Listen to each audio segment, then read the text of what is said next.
et bienvenue à Vie de foi. Quelle joie de vous avoir avec nous aujourd'hui, avec mon épouse Mathilde qui est là. Bonjour chérie. Bonjour. Et notre invitée Audrey Mac. Bonjour Audrey. Bonjour, pasteur et Mathilde. Bonjour, chère Audrey. Je suis trop contente. Tu vois, il faut que je vienne, comme ça Mathilde, elle vient sur le plateau. C'est ça. Un bon prétexte. Tu m'attires toujours. Nous avons toujours du bon temps avec toi, Audrey. Vraiment, c'est une réciproque. bénédiction de te recevoir. Toutes les fois que tu es venue, on a été édifiés. Et aujourd'hui, surtout, on va parler comment on peut s'édifier soi-même par la prière en langue. Mais juste avant de parler de ce sujet qui te passionne, on va parler un peu de toi, Audrey. Pas trop. Pas trop.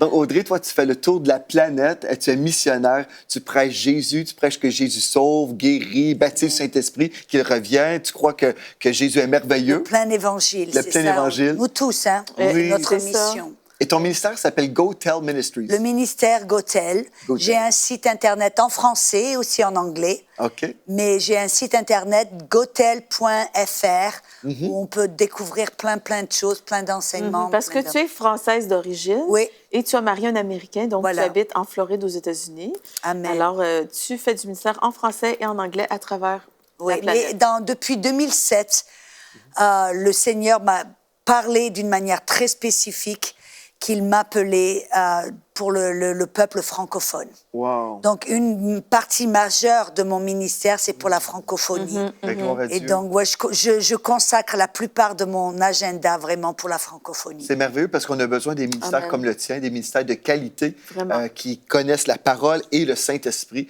Et cette semaine, on va parler justement de la puissance de Dieu. On va parler en fait de ce langage spirituel que Dieu nous donne.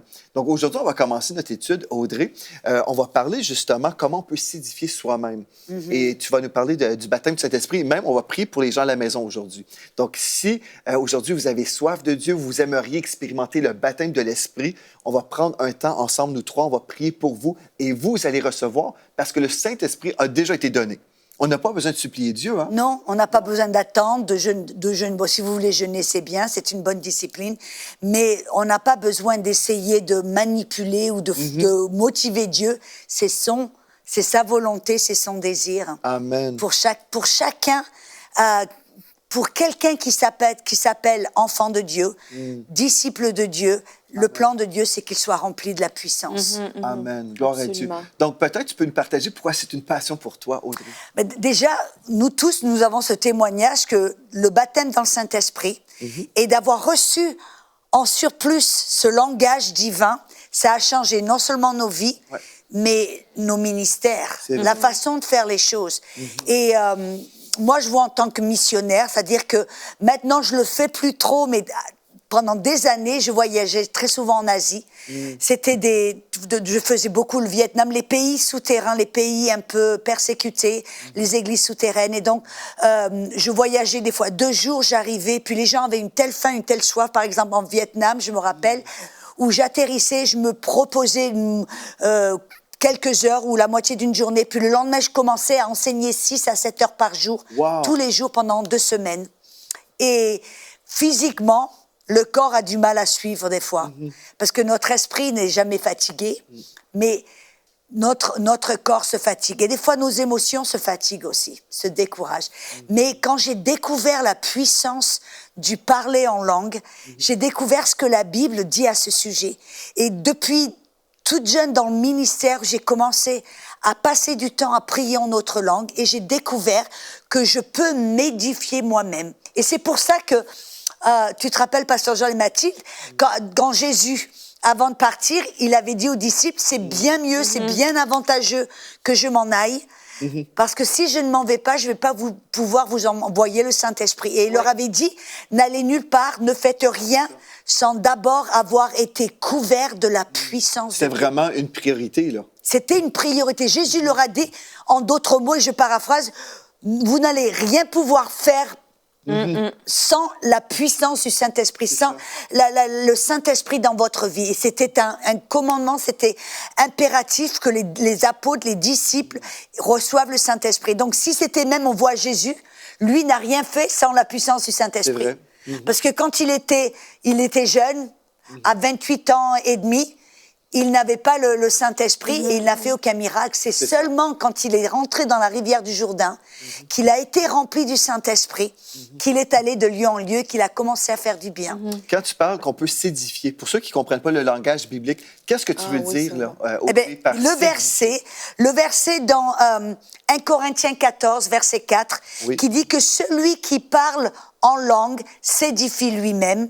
On voit aussi dans Jude, verset 20, pour vous, bien-aimés, vous édifiant vous-même sur votre très sainte foi en priant par le Saint-Esprit. Et quand on pense de s'édifier, qu'est-ce que ça veut dire? L'illustration que j'avais reçue quand j'étais... c'est que une fois, j'étais dans ma voiture et ce jour-là, c'était quand il y avait des clés. Pour commencer, c'était pas le bouton.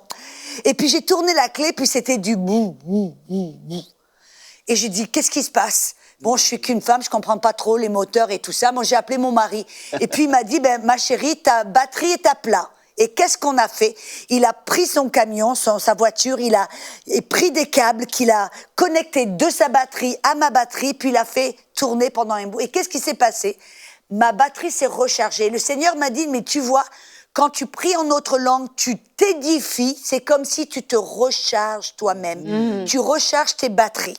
Et comme j'ai dit auparavant, ce n'est pas notre esprit qui a besoin de s'édifier, parce que notre esprit est toujours disposé, il est fort, mais c'est notre corps. Comme quand je disais, quand je vais je vais en Inde, je vais en Birmanie, je vais en Vietnam, dans des pays où je dois voyager, il y a une demande telle, parce que les gens ont tellement soif, ils n'ont pas ils ont tellement besoin d'enseignement que quand j'y vais, c'est on donne. Le corps a du mal à suivre. Mon esprit était là, waouh, super. Mais mon corps tirait la patte, façon de parler, traînait la patte. Mais j'ai découvert que si je passais du temps à prier en langue, tout d'un coup, j'étais comme si je recevais, il y avait une charge en moi, il y avait une force en moi. Parce que c'est vrai, vous vous rappelez que c'est dans Actes 1, 8 qui dit que quand vous serez baptisés dans le Saint-Esprit, vous recevrez une puissance. Et le Saint-Esprit, la puissance de Dieu qui demeure, Jésus a dit, elle va demeurer en vous éternellement. Et donc, mais c'est à nous de comment dire, d'activer, c'est à nous de bénéficier de ce qui est en nous. C'est ça. Audrey, moi, je l'ai vécu, comme tu dis, moi, je l'ai vécu quand j'avais 10 ans, mais tu sais, plus tard dans la vie. Je ne sais pas si j'avais une vingtaine d'années. Pour moi, c'est vraiment important parce que c'est ma façon de... Je sais pas, c'est ma façon de vivre, de un. Comme on va voir peut-être cette semaine en Romains 8, versets 26, 27, 28, toute chose concourt au bien de ceux qui aiment Dieu, si on prie en esprit. Exact. Parce que là, en fait, on est en train de se bâtir intérieurement. On devient plus fort, mais aussi on reste tellement connecté à Dieu. Pour moi, la vie chrétienne, sans vivre dans cette dimension de prière, je ne sais pas comment je pourrais faire. Mais ce que je veux dire, il y a beaucoup de chrétiens qui croient, c'est pour une certaine catégorie de gens, c'est pour ceux qui ont reçu le don des langues. Donc, plusieurs chrétiens ne font pas la distinction entre les langues qu'on reçoit lors du baptême de l'Esprit et le don des langues, qui est un don pour communiquer un message. Oui. Mais la différence, c'est très simple. Les 9 dons, la Bible nous dit que les 9 dons de l'Esprit dans 1 Corinthiens 12, c'est pour édifier les autres, c'est pour bénéficier les autres. Mais Dieu, il savait que nous-mêmes avons besoin d'être édifiés. Et ce simple langage en prière, cette prier en langue, pour nous-mêmes aussi. Oui, c'est ça. Est différent. C'est un langage, c'est pas selon la volonté de l'Esprit pour édifier quelqu'un d'autre ou pour donner un certain message de la part de Dieu pour les autres. Ce langage, ce prier en langue dont parle 1 Corinthiens 14, Jude 20, c'est pour nous édifier nous-mêmes, c'est pour nous bénéficier nous-mêmes, parce que Dieu savait qu'on aurait besoin de force. C'est pour ça que moi, comme tous vous deux, on passe tout le temps du temps. Ça devient automatique. Je suis dans un taxi, je prie en langue. Je suis en voiture, c'est comme c'est en autopilote. Je prie en langue. Je suis des fois en train de faire à manger, en train de faire des choses dans la maison. Je prie en langue parce que je sais que je suis en train de m'édifier moi-même. Je suis en train de me connecter avec les câbles du Saint-Esprit, qui sont pas simplement 120 volts. C'est la puissance de résurrection. Je me connecte à cette puissance de résurrection pour m'édifier, Et tu sais, dans Ésaïe 28, parce que souvent les gens, je vois, ils sont fatigués. C'est vrai que quand on fait des choses, des fois, on a des emplois du temps qui deviennent de plus en plus chargés. Et d'une manière, c'est quand, avec cet emploi du temps, on peut devenir fatigué. Mais je dis aux gens, vous pouvez vous édifier, vous recharger, vous connecter à la puissance de Dieu. Et c'est là, la Bible dit, c'est là où il y a le repos. C'est là, c'est dans Ésaïe 28, dans le verset 11 à 12, il dit, par des lèvres bégayantes, et par une langue étrangère, il parlera à ce peuple auquel il avait dit, c'est ici le repos. Faites reposer celui qui est là, fatigué. Et c'est ici qu'il y a le rafraîchissement. Mais ils n'ont pas voulu entendre. C'est dans la Darby. Et en fin de compte, quand on prie en notre langue, quand on se connecte à l'esprit du Saint-Esprit, qui est l'esprit de résurrection, on se connecte à la vie de Dieu. On anime la vie de Dieu, la puissance de Dieu qui est en nous. C'est ce que Paul disait à Timothée. Ouais. Il dit, ranime le don de Dieu que tu as reçu, parce que tu n'as pas reçu un esprit de peur, mais de force, de puissance, d'amour. Et on se connecte à cet esprit de puissance qui est en nous, cet esprit de résurrection, et donc tout d'un coup, on reprend de la force. Amen. Amen. Je t'écoute parler, Audrey, et puis je trouve ça tellement édifiant, c'est merveilleux. Et vraiment, j'aimerais parler aux gens qui nous écoutent et qui se disent, ça me semble tellement mystique ce dont tu parles. C'est pas pour moi. Il y en a peut-être qui se disent, ah ben moi je suis contente avec la vie chrétienne que je vis. Ou peut-être qu'il y a des gens qui se disent, ah, ça m'interpelle, j'ai tellement soif et puis j'aimerais connecter avec cette vie de l'esprit. En fait, c'est ça, c'est que moi je me souviens que j'avais une telle soif.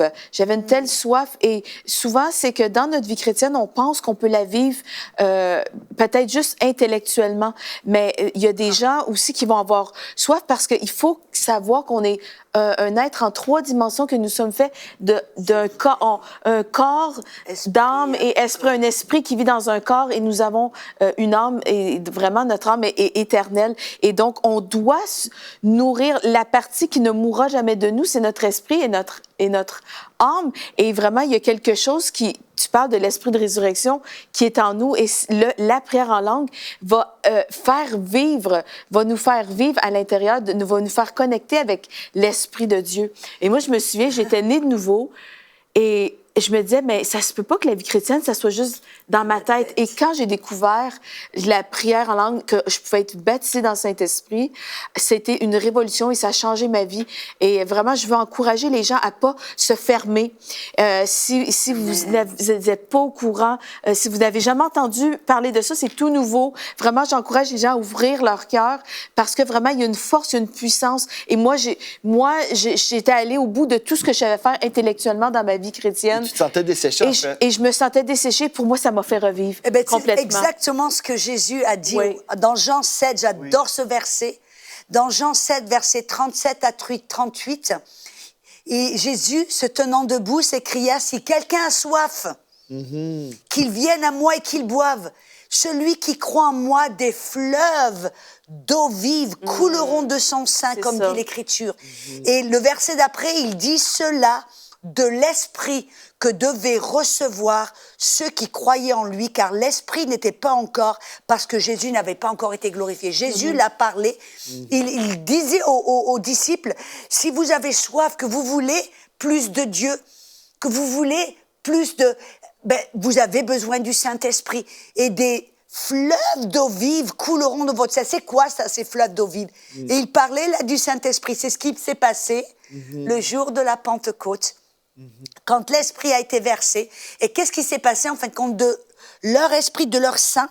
Il y a quelque chose qui s'est passé, puis un langage divin est sorti de leur bouche, Et c'était pas venu de la tête, c'était venu de leur esprit. Un langage, et en fin de compte, ce langage, se parler en autre langue, Jésus appelle ça des fleuves d'eau vive. Et tu vois, je suis d'accord avec toi, Mathilde, parce qu'il y a ceux qui disent, mais moi, je suis né de nouveau, je sais que je vais au ciel, ça me suffit. Mais moi, je dis toujours, oui, vous allez au ciel, mais sans le Saint-Esprit, vous irez plus vite. Vous allez y aller plus vite. Parce que j'ai découvert quelque chose, que très souvent, quand je vivais à Tulsa, et puis je me rappelle qu'il y avait... Un jour, j'ai rencontré une dame dans le ministère, elle s'appelait Jamison Peterson. Et son mari, c'était une femme qui était dans le Saint-Esprit, mais pleine du feu de Dieu. Et puis son mari était docteur, chirurgien du cerveau. Et puis les gens lui demandaient toujours, docteur Peterson, qu'est-ce qui se passe quand quelqu'un prie en langue? Pourquoi on a besoin de prier en langue? Et lui, ça l'a intrigué. Finalement, il a dit, je vais faire... Il a invité des gens qui étaient remplis du Saint-Esprit. Et puis, ils lui ont dit, ils ont attaché tout un tas d'instruments. Et puis, il les a fait prier en langue pendant 20-30 minutes. Et au travers de machines et tout ça, il a découvert, au travers de ses études, qu'est-ce qui se passe dans le corps humain quand quelqu'un passe du temps à prier en langue. Et il a découvert qu'il y avait une petite partie du cerveau qui ne faisait rien du tout, qui était inactif en fin de compte, sauf quand quelqu'un louait le Seigneur et priait en autre langue. Et il a découvert que cette partie du cerveau se déclenchait et faisait qu'il y ait une substance qui se relâchait dans le corps, et cette substance s'appelle les endorphines. Wow. Il dit, ces endorphines, elles servent à quoi? À booster le système immunitaire, le système nerveux, le système autonomique. Bref, qu'est-ce que ça fait? Ça dégage de la guérison, de la force dans le corps humain. Wow. C'est ce que Romains 8:11 dit. Wow. Il dit, mais si le même esprit qui par Jésus-Christ des morts vivifie votre corps humain. Il rendra la vie aussi à votre corps mortel par l'esprit qui habite en vous. Wow. Il rend la vie à notre corps. Et c'est de ça qu'on parle. Donc, c'est ça, si vous dites, ouais, non, moi, ça me suffit d'être né de nouveau. Non, Jésus, lui, avait besoin du Saint-Esprit. C'est ce qui lui a donné cette force de faire ce qu'il a fait. C'est même ce qui lui a donné la force vraiment de vivre dans la puissance contre l'ennemi même. Et donc, si lui, Jésus en avait besoin, si les disciples de Jésus et les apôtres en avaient besoin, pourquoi prétendrons-nous vivre cette vie sans le Saint-Esprit? Aussi, Audrey, je crois qu'il y a des personnes qui peut-être s'imaginent être correctes, moi ça va, sans ce langage de prière. Ils disent, moi ça va parce que de toute façon, j'ai entendu dire que c'était seulement pour certaines personnes, mais moi ce que je trouve intéressant quand même, j'ai eu des témoignages de personnes, même à l'Église, la première fois qu'ils ont donné leur vie au Seigneur Jésus-Christ, ils se sont mis à parler en d'autres langues sans savoir c'était quoi. Qu'est-ce qui m'arrive, pasteur? Je commence à parler un langage que je connais pas. Qu'est-ce qui m'arrive? Et puis, je trouve ça merveilleux parce que sans même avoir une explication, la personne reçoit de Dieu un langage parce que Dieu veut qu'on soit équipé spirituellement. Il veut qu'on soit rafraîchi, qu'on se bâtisse. Mais si on dit, non, je n'ai pas besoin d'être rafraîchi spirituellement, je pense que je n'ai pas besoin d'être édifié. Ah, mais moi, je vois pas pourquoi on voudrait pas avoir le forfait divin. Je pense que la seule raison, c'est si on a cru un mensonge, que c'était pas nécessaire. Bien, parce qu'en fait, on peut être sauvé simplement pour aller au ciel, ou on peut être sauvé et vivre la plénitude de tout ce que Dieu tout ce que Dieu en réserve pour nous, mais aussi Jésus-Christ a payé un prix tellement extraordinaire sur la croix, cher pour nous, que en fait, c'est pratiquement de l'ingratitude de ne pas vouloir tout parce qu'on dit, moi, j'en ai pas besoin. C'est comme si Dieu nous donne un beau cadeau bien emballé. Et puis, on prend ce cadeau, puis on dit, ah ouais, puis on le met de côté, puis tous les jours, on passe à côté, puis on va... Et moi, je pense que ça, c'est en fin de compte, il faut faire attention parce que... Et je veux pas le dire d'une mauvaise manière pour froisser quelqu'un, mais c'est un manque d'humilité. Parce que des fois, on se dit, moi, je peux le faire... Voilà, autosuffisant, moi, je peux le faire par mes propres moyens, j'en ai pas besoin. Quand Dieu, en fin de compte, il dit, écoute, fais-moi confiance, je suis Dieu. Je connais un petit peu plus que toi. Si je pense que c'est nécessaire et primordial d'avoir renvoyé le Saint-Esprit, ne crois-tu pas que c'est parce que je savais que tu en avais T'en aurais vraiment peut-être besoin. Amen. Tu vois, le texte que tu as lu là, dans 1 Corinthiens 14, verset 4, celui qui parle en langue s'édifie lui-même. Certains ont pris ce texte-là pour dire justement, ben, tu vois, tu t'édifies seulement toi-même, c'est égoïste, donc tu n'as pas besoin. Mais en fait, si on continue au verset 14, moi j'aime beaucoup ce texte-là aussi dans 1 Corinthiens 14, 14, nous lisons, si je prie en langue, mon esprit est en prière, mais mon intelligence demeure stérile. Encore une fois, il y a des gens qui disent, mais tu vois, ça ne sert à rien parce que ton intelligence demeure stérile. Au contraire, notre cerveau a besoin des vacances des fois. Il a besoin d'un congé.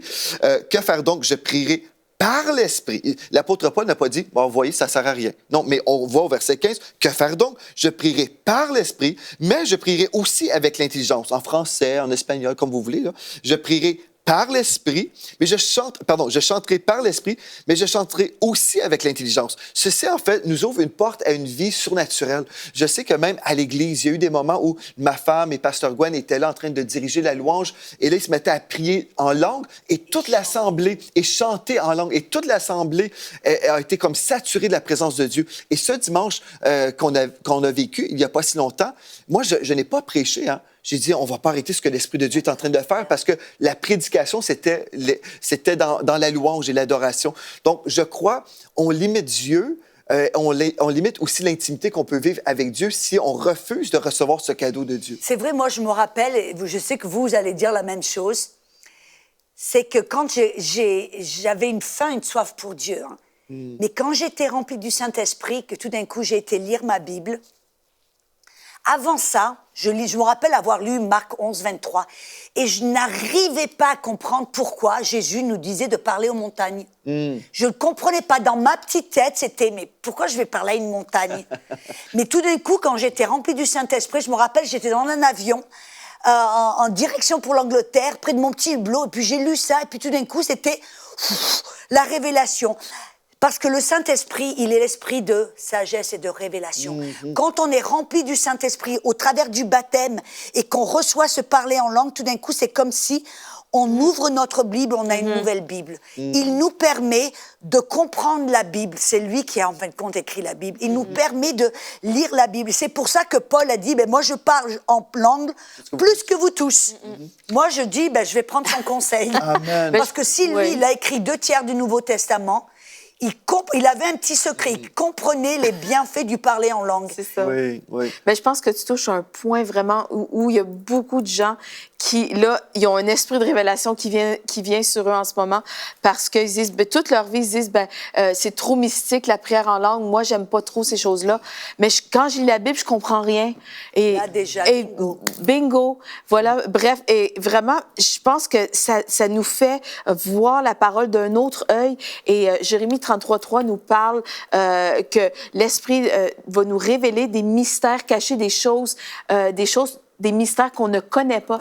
Et je pense que ces mystères-là, on les reçoit par l'Esprit, c'est pas par notre cerveau. Et vraiment, faut s'ouvrir vraiment à cette vie de l'Esprit parce que ça fait partie du forfait que Dieu nous donne et de ce repos. Moi, pardon, allez, vas-y, fais ça. En fait, je voulais juste qu'on puisse prier pour les gens à la maison. Est-ce que tu serais à l'aise, Audrey, qu'on puisse prier pour les personnes? Si je pouvais dire une chose avant, parce que je crois qu'il y a encore un truc de plus, qui est une dimension de plus, je crois, qui vient que quand on s'édifie nous-mêmes, et non seulement on édifie notre corps, mais on édifie nos émotions. Parce que je vois, il y a un fléau aujourd'hui, partout dans le monde, c'est la dépression. Et je vois des maladies de dépression chronique, des maladies, des maladies mentales. Tout un côté de l'âme, une maladie de l'âme qui est partout. Et j'ai découvert que quand on prie en notre langue aussi, on édifie notre âme. C'est-à-dire que quand on se sent dans la déprime, on se sent découragé, on se sent sans espoir, quand on prie en notre langue, tout d'un coup, on ranime l'Esprit de Dieu qui est en nous et on sait que le Saint-Esprit, les fruits de l'Esprit, c'est quoi? C'est non seulement la puissance, mais c'est la paix, la joie, la bonté, la gentillesse, la patience, la maîtrise de nous-mêmes. Il y a tous les fruits de l'esprit. Et comme Paul disait à Timothée, ranime le don de Dieu. Parce que les gens, quand ils sont découragés ou ils sont dans la peur ou tout ça, et qu'est-ce qu'ils vont faire? Ils vont dire, Dieu, donne-moi de la joie. Dieu, donne-moi de la paix. Quand en réalité, c'est déjà en nous. Et quand on prie en notre langue, on ranime ça. Et je me rappelle, une fois, j'étais en Éthiopie. Et j'étais toute seule pendant la fête de Thanksgiving. Et puis alors, j'étais là, je me sentais découragée. Parce que j'ai commencé à penser, oh, t'es toute seule, la famille, ils sont en train de manger, ils font la fête, ils ceci et cela. Puis, le plus je pensais, le plus j'étais découragée, le plus j'étais découragée, je me sentais isolée. Et là, le Saint-Esprit m'a comme fait donner une petite fessée, il m'a dit, sors de là. Ça m'a secouée, j'ai dit, sors de là. Comment? Et puis il m'a dit, prie en autre langue. Et quand j'ai commencé à prier en autre langue, tout d'un coup, c'était comme un fleuve d'eau vive. C'était comme un jet de joie qui est sorti de moi. Et j'ai commencé à rigoler. Et là, ma perspective a changé. Puis j'ai dit, waouh, je pourrais être là à la maison en train de m'engraisser. Mais là, non, au contraire, je suis... Et puis c'est sorti de ma bouche, j'ai dit, je suis sur la mission en train de prêcher l'évangile. Merci Seigneur. Et je veux encourager les gens. Prier en autre langue, ce n'est pas du superflu, c'est une nécessité. Si même vous avez tendance à tomber dans la déprime et à être déprimé, vous pouvez sortir de là en priant en autre langue. Oui, amen. Mais je sais que toutes les fois, peut-être même au dernier épisode, on en avait parlé, on va même aller prier encore pour que tout le monde soit rempli. Mais même là, si tu veux, Pasteur Joël, on peut. Allons-y, parce que je sais qu'il y a plusieurs personnes qui ont soif en ce moment, qui disent, moi, je veux le forfait divin, là. Et toutes les fois, alors qu'on parle, il y a des personnes qui vont être pauvres remplies. Amen, amen. Gloire à Dieu. Alléluia. Saint-Esprit, nous te remercions parce que toi, tu veux qu'on soit tous remplis. Alors je prie maintenant, répétez après moi, Père Céleste, Père Céleste, je crois que c'est ta volonté, que je sois rempli, du Saint-Esprit. Je crois, parce que je te demande, je vais être rempli, de mon sein, de ma bouche, va sortir un langage divin. Toi, Saint-Esprit, tu vas me donner cette capacité divine. Alors, Saint-Esprit, tu es la bienvenue. Remplis mon temple avec ta puissance. J'ouvre ma bouche et je prie en autre langue. Alors je te remercie. Au nom de Jésus. Amen. Ouvrez votre bouche maintenant. Ne restez pas la bouche fermée. Ne parlez pas en français ou en anglais ou en espagnol ou dans votre langue maternelle. Mais comme un enfant, commencez à ouvrir la bouche et vous balbutiez. Et tout d'un coup, pas de votre tête mais de votre sein va sortir des mots comme des balbutiements, des mots qui viennent de votre esprit.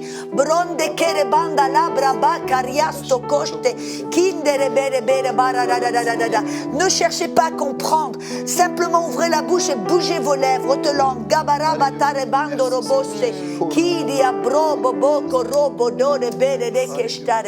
Alléluia. Alléluia. Brosso Gloire à Dieu. Alléluia. Je crois que Audrey. Alléluia. Gloire à Dieu. Oui, je suis dans la foi que plusieurs ont reçu. Et puis, vous savez, c'est un langage spirituel. Certains vont commencer avec quelques syllabes seulement, mais c'est un langage qui se développe et on se met à parler en d'autres langues selon l'expression du Saint-Esprit. Mais c'est il, dans Actes 2:4, il se met à parler en d'autres langues. Donc, c'est à nous. On prie quand on veut. Ce n'est pas juste à un certain moment si je ressens l'onction, mais c'est n'importe quand. Quand je veux prier en langue, je prie en langue parce que j'ai reçu ce don que Dieu ne m'enlève pas. Alléluia. Gloire à Dieu. Bien, merci à vous également d'avoir été là aujourd'hui. On poursuit demain dans cette étude biblique. Ça va être glorieux. Soyez avec nous et dès demain. Merci beaucoup. Soyez richement bénis.